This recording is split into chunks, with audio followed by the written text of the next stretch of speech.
இந்த சரவணனோட கூட்டணி இப்போ பெருசா போயிட்டே இருக்கு. அதாவது இப்போ தன்னோட அம்மா கூட சேர்ந்துகிட்டே இந்த குடும்பத்துல எவ்ளோ பெரிய குழம்பு எல்லாத்தையுமே பண்ணிட்டு இருந்தான் அப்படின்றது எல்லாருக்குமே நல்லாவே தெரியும். அதே மாதிரி இப்ப என்ன ஆச்சு அப்படின்னு பார்த்தீங்கன்னா, ரம்யாவ போய் பார்த்து ரம்யாவையும் வந்து பார்த்தீங்கன்னா இந்த ஆட்டத்துல சேர்த்துருக்காங்க. அடுத்ததா இந்த சரவணன் வந்து பார்த்தீங்கன்னா, அவங்க அம்மா கிட்ட சொல்லிட்டு நேரா வந்து மாமா, மாமா அப்படின்னு சொல்லிட்டு உருகிட்டு இருக்கான். அதாவது என்னடா இது தன்னோட பொண்ண கல்யாணம் பண்ணிக்கிறேன் அப்படின்ற மாரி சொல்லி கடைசி நேரத்துல இப்படி கழட்டி விட்டுட்டு ஓடி போனவன் கூட போனானே, அவன வந்து பார்த்தீங்கன்னா, இங்க நடு முத்தத்துல உட்கார வச்சு பேசிட்டு இருக்காருன்னு சொல்லிட்டு, அவங்க பொண்டாட்டிக்கு வந்து பார்த்தீங்கன்னா, கொஞ்சம் கோவமா தான் இருந்துட்டு இருக்காங்க. அது மட்டும் இல்லாம, இப்போ மாமா, மாமான்னு சொல்லிட்டு சரக்கு வாங்கிட்டு வந்து குடுத்தது எதுக்காக அப்படின்னு சொல்லிட்டு, அதுக்கப்புறம் தான் தெரிய வருது. ஒரு பக்கம் வந்து பார்த்தீங்கன்னா, ஏற்கனவே இந்த அதாவது நம்ம அண்ணத்தோட அப்பா இருந்துட்டு, நம்ம சரவணன் அதாவது இவங்க கார்த்திக்கோட அப்பா இருக்காங்க பார்த்தீங்களா? சண்முகம். அவர் மேல வந்து பார்த்தீங்கன்னா, பயங்கரமான கோவத்துல இருப்பாங்க. என்ன பண்றது? ஏது பண்றது? அப்படின்னு சொல்லிட்டு வந்து தெரியாம இருந்துட்டு இருப்பாங்க.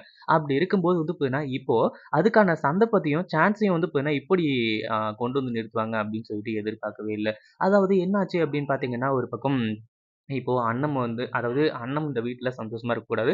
அண்ணத்தையும், கார்த்திக்கையும் பிரிக்கணும். அது மட்டும் இல்லாம தன்னோட அப்பா வந்து பார்த்தீங்கன்னா, ச சண்முகத்தையும் வந்து பார்த்தீங்கன்னா, அசிங்கப்படுத்தணும், அவமானப்படுத்தணும்னு சொல்லிட்டு, இப்போ இந்த சரவணன் வந்து பார்த்தீங்கன்னா, கங்கணம் கட்டிட்டு அலைஞ்சுட்டு இருக்கான். அதுக்காக தான் இப்போ நேரா வந்து அவங்க மாமன் கிட்ட, அதாவது அண்ணத்தோட அப்பா கிட்ட வந்து பேசிட்டு இருக்காங்க. மாமா நீங்க இதுக்கு முன்னாடி என் அப்பா வந்து பார்த்தீங்கன்னா, உங்களுக்கு மட்டும் தான் எதிரி. ஆனா இப்போ எனக்கும் எதிரி. இதுக்கப்புறம் வந்து பார்த்தீங்கன்னா, நம்ம 2 பேரும் சேர்ந்து எங்க அப்பன காலி பண்ணுவோம். அப்படின்ற மாரி சொல்லிட்டு இருக்காங்க. ஏன்னா, அந்த சொத்து விஷயமா வந்து பார்த்தீங்கன்னா, கேஸ் போட்டிருக்காரு இல்லையா? இந்த சரவணன் கிட்ட அப்படியே மொத்த சொத்தையும் நீயே வச்சுக்கோப்பா. எதுவுமே எங்களுக்கு தேவையில்ல. நாங்க எப்படியோ ஏதோ அனாதையா வந்து பார்த்தீங்கன்னா படுத்துக்கிறோம். அப்படின்ற மாரி சொல்லியிருந்தா, இந்த சரவணன் வந்து பார்த்தீங்கன்னா சந்தோஷப்பட்டுருப்பான். அது மட்டும் இல்லாம உன் தம்பிக்கும் கொஞ்சம் குட்றா, ஆளுக்கு பாதி பாதி சொத்து தான் அப்படின்னு சொல்லிட்டு வந்து கேட்கிறாரு இல்லையா? அதுதான் வந்து பார்த்தீங்கன்னா அவர் செய்ற மிகப்பெரிய தப்பா. அது மட்டும் இல்லாம இப்போ வந்து பார்த்தீங்கன்னா, அந்த ஒரு காரணத்தினால அவங்க அப்பனையே பழி வாங்கணும் அப்படின்னு சொல்லிட்டு வந்து சொல்லி, சரவணன் இந்த ஒரு காரியத்தை எல்லாத்தையுமே பண்ணிட்டு இருக்கான். ஒரு பக்கம் இத எல்லாத்தையுமே பார்த்துட்டு இருக்கக்கூடிய நம்ம அண்ணத்தோட தங்கச்சிக்கு வந்து பார்த்தீங்கன்னா, பயங்கரமான அதிர்ச்சி. இந்த ஒரு விஷயத்த உடனடியா வந்து பார்த்தீங்கன்னா, அக்கா கிட்ட சொல்லணும் அப்படின்ற மாரி முடிவு பண்றாங்க. இது உண்மையிலேயே ரொம்பவே அதிர்ச்சியான விஷயம் தான். அது மட்டும் இல்லாம அண்ணத்துக்கு மட்டும் தெரிய வந்துச்சு அப்படின்னா, அவ்வளோதான். அந்த அளவுக்கு வந்து பார்த்தீங்கன்னா கோவப்படுவாங்க. இருந்தாலும் இங்க என்ன நடக்குது, ஏது நடக்குது அப்படின்றது எல்லாத்தையுமே கொஞ்சம் கொஞ்சமா வாட்ச் பண்ணிட்டு இருக்காங்க. கடைசியில வந்து பார்த்தீங்கன்னா இந்த சரவணன் இங்கிருந்து கிளம்பி போனதுக்கு அப்புறமா, "ஏங்க என்னங்க பண்ணிட்டு இருக்கீங்க நீங்க? அவன் ஏற்கனவே வந்து பார்த்தீங்கன்னா, நெறைய என்னென்ன பண்ணியிருக்கான்னு சொல்லிட்டு வந்து உங்களுக்கே நல்லாவே தெரியும். அப்படி இருக்கும்போது வந்து பார்த்தீங்கன்னா, இப்போ அவன் அதாவது அவன எங்க வீட்ட விட்டு தொரத்துவீங்கன்னு பார்த்தா, கூட்டு வந்து உட்கார வச்சு பேசிக்கிட்டு இருக்கீங்க. என்னதான் நடக்குதுங்க? அதுவும் அவன் சொல்ற டீலுக்கெல்லாம் ஒத்துக்கிட்டு இருக்கீங்க. அந்த சண்முகத்த வந்து பார்த்தீங்கன்னா, அழிக்கணும்னு சொல்லிட்டு வந்து பிளான் பண்ணிக்கிட்டு இருக்கீங்க. என்னதான் பண்ணிட்டு இருக்கீங்க நீங்க?" அப்படின்ற மாரி சொல்லும்போது, "ஏய் எல்லாம் எனக்கு தெரியும். அமைதியா போயிடு." அப்படின்ற மாரி சொல்லி அவங்க பொண்டாட்டிய ஆஃப் பண்ணிடுறாங்க. அடுத்ததா வந்து பார்த்தீங்கன்னா, நம்ம அண்ணத்தோட தங்கச்சி இருந்துட்டு, உடனடியா இத அக்கா கிட்ட சொல்லணும் அப்படின்னு சொல்லிட்டு அவங்க அக்காவுக்கு ஃபோன் பண்றாங்க. முதல்ல வந்து பார்த்தீங்கன்னா, ஃபோன் எடுக்கிறது கிடையாது. ஒரு 4, 5 மிஸ்டு கால் வந்து போயிடுச்சு. அதுக்கப்புறம் தான் வந்து பார்த்தீங்கன்னா இப்போ விஷயத்த வந்து அவங்க தங்கச்சி வந்து ஃபோன்ல சொல்றாங்க. அண்ணமும் ஃபோன் எடுத்து, "என்னம்மா இவ்ளோ டைம் வந்து பார்த்தீங்கன்னா, நீ ஃபோன் பண்ணிட்டே இருக்க. என்னதான் விஷயம்?" அப்படின்ற மாரி கேட்கும்போது தான் இந்த ஒரு விஷயத்த பத்தி சொல்றாங்க. இத கேட்ட உடனே வந்து பார்த்தீங்கன்னா, "நீ சொல்றது உண்மையா? சரவணன் அங்க வந்திருந்தாரா? அதாவது பெரியத்தா அங்க வந்திருந்தாரா?" அப்படின்ற மாரி கேட்குறாங்க. ஆமா, பெரியத்தா வந்தது மட்டும் இல்லாம, அ மாமா இருக்காரு இல்லையா? சண்முகம். அவர வந்து பார்த்தீங்கன்னா, அசிங்கப்படுத்தணும், அவமானப்படுத்தணும். அவங்கள வந்து பார்த்தீங்கன்னா, உண்டு இல்லன்னு பண்ணணும் அப்படின்றதுக்காக பல வேலைகள வந்து பார்த்தீங்கன்னா செஞ்சுட்டு இருக்காங்க. இப்போ 2 பேரும் சேர்ந்து மாமாவ பழிவாங்குறதா வந்து பார்த்தீங்கன்னா பேசிக்கிட்டு இருந்தாங்க. எப்படியாச்சும் வந்து பார்த்தீங்கன்னா, இவங்க கிட்ட இருந்து மாமாவ காப்பாத்துக்கா அப்படின்ற மாரி வந்து சொல்லிட்டு இருக்காங்க. "நீ இத சொல்லிட்டல்ல, நீ கவலைப்படாத. நான் எல்லாத்தையுமே பார்த்துக்கிறேன். ஒண்ணும் பிரச்சனை கிடையாது." அப்படின்ற மாரி வந்து சொல்லி, இப்போ நம்ம அண்ணன் வந்து பார்த்தீங்கன்னா, இப்போ பயங்கர கோவத்தோட இருக்காங்க. எதுக்காக இந்த பெரியத்தா இப்படி பண்ணிக்கிட்டு இருக்காரு? சின்னத்தா வந்து பார்த்தீங்கன்னா நல்லவரா, சமத்தா தான இருக்காரு. இவரு மட்டும் வந்து பார்த்தீங்கன்னா இப்படிலாம் பண்ணிட்டு இருக்காரு. இத போயிட்டு நம்ம சண்முகம் மாமா, அதாவது தன்னோட மாமா கிட்ட சொன்னா எங்க வந்து பார்த்தீங்கன்னா, இந்த வீட்ல பிரச்சனை பெருசாயிட்டு, கடைசியில வந்து பார்த்தீங்கன்னா இவங்கள வந்து தொரத்திருவாங்களோ! இங்க பிரச்சனை பெருசாயிடுமோ! அப்டின்னு சொல்லிட்டு, தன்னோட மனசுக்குள்ளேயே வச்சுக்கிட்டு இருக்காங்க. இது எல்லாத்தையுமே எப்படியாச்சு சரி பண்ணணும் அப்டின்னு சொல்லிட்டு.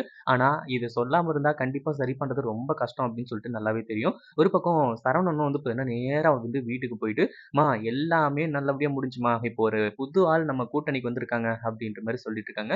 நம்ம அண்ணன் வந்து பார்த்தீங்கன்னா, இவங்க என்ன பேசிட்டாங்க அப்டின்றத போய் கேட்கும்போது தான், கடைசியில வந்து பார்த்தீங்கன்னா, இந்த மாரி நான் போய் மாமாவ பார்த்தேன். அதான் அண்ணத்தோட அப்பாவ பார்த்தேன். அவர பார்த்து வந்து பார்த்தீங்கன்னா, எல்லா விஷயத்தையும் பேசினேன். பேசினேன். அவரு நமக்கு வந்து சப்போர்ட் பண்றேன்னு சொல்லியிருக்காரு. இந்த என் அப்பா இருக்கானே சண்முகம், அவன வந்து பார்த்தீங்கன்னா நான் சும்மா விட மாட்டேன். நாங்க எல்லாருமா சேர்ந்து அவங்கள வந்து பார்த்தீங்கன்னா நம்ம காலி பண்ணலாம். நம்ம வந்து பார்த்தீங்கன்னா சீக்கிரமா ஜெயிக்க போறோம். அப்படி இப்படின்ற மாரி வந்து சொல்லிட்டு இருக்காங்க. இத கேட்டதுக்கு அப்புறமா என்ன பண்றது? ஏது பண்றதுன்னு சொல்லிட்டு ஒண்ணுமே புரியல. அப்படியே திரு திருன்னு வந்து பார்த்தீங்கன்னா முழிச்சுட்டு இருக்காங்க நம்ம அண்ணன். ஏன்னா தன்னோட சொந்த அப்பாவையே என்னதான் எவ்வளோ பெரிய பிரச்சனையா இருந்தாலுமே கூட, சொந்த அப்பாவையே வந்து பார்த்தீங்கன்னா இப்படி பேசுறது, அது மட்டும் இல்லாம அவங்கள அசிங்கப்படுத்தணும்னு சொல்றது, அவமானப்படுத்தணும்னு சொல்றது, இன்னும் பல விஷயங்கள சொல்றது, இது எல்லாமே வந்து பார்த்தீங்கன்னா உண்மையிலேயே அதிர்ச்சியா இருக்கு. அதே மாரி இந்த கேஸ் வந்து பார்த்தீங்கன்னா கோர்ட்ல நடந்துட்டு இருக்கிறதுனால, நம்ம சண்முகாவால எதுவுமே பண்ண முடியல.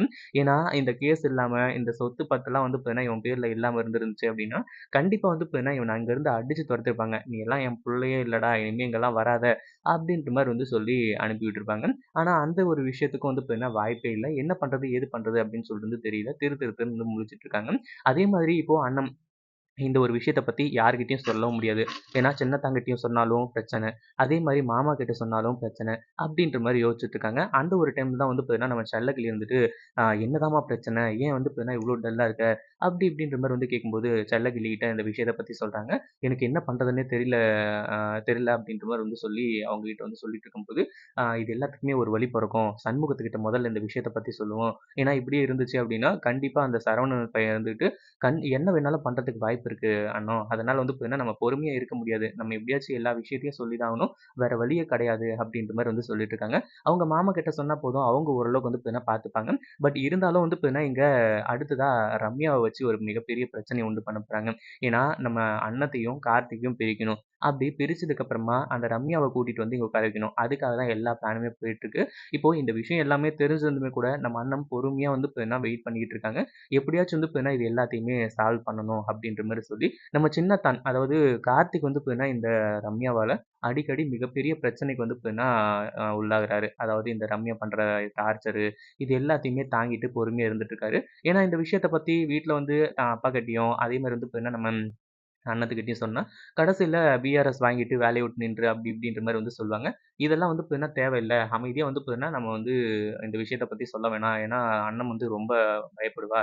ஏன்னா, ஏற்கனவே ரம்யாவ வந்து லவ் பண்ண விஷயம், இது எல்லாமே வந்து தெரிய வந்துருச்சு. அந்த ஒரு காரணத்தினால வந்து பார்த்தீங்கன்னா, சரி கொஞ்சம் பொறுமையா வெயிட் பண்ணலாம் அப்படின்ற மாரி நெனைக்கிறாங்க. கடைசியா என்னாச்சு அப்படின்னு பார்த்தீங்கன்னா அண்ணன் இருந்துட்டு, இதுல யார் வந்தாலும் சரி, என் மாமாவுக்கும், என் சின்னத்தானுக்கும் எதுனா ஒரு சின்ன பிரச்சனை அப்டின்னா கூட, கண்டிப்பா யாரையுமே நான் சும்மா விட மாட்டேன். எல்லாரையுமே ஒரு வழி பண்ணிடுவேன். இதுக்கு மேல வந்து பார்த்தீங்கன்னா, யாரையுமே நான் பார்க்க போறது கிடையாது அப்டின்ற மாரி நெனச்சிட்டு இருக்காங்க. அதே மாரி அவங்க தங்கச்சிக்கு மறுபடியும் ஃபோன் பண்ணி, இந்த மாரி அங்க என்ன நடக்குது? ஏது நடக்குதுன்னு எல்லாத்தையுமே எனக்கு சொல்லு. ஏன்னா மாமாவ காப்பாத்தணும். அப்டின்ற மாரி வந்து சொல்லியிருக்காங்க. அதே மாதிரி இந்த சரவணனும், அவங்க அம்மா செண்பகவல்லியும் என்னதான் பிளான் போடுறாங்க அப்படின்றத வந்து பார்த்தீங்கன்னா வாட்ச் பண்ணிட்டு இருக்காங்க.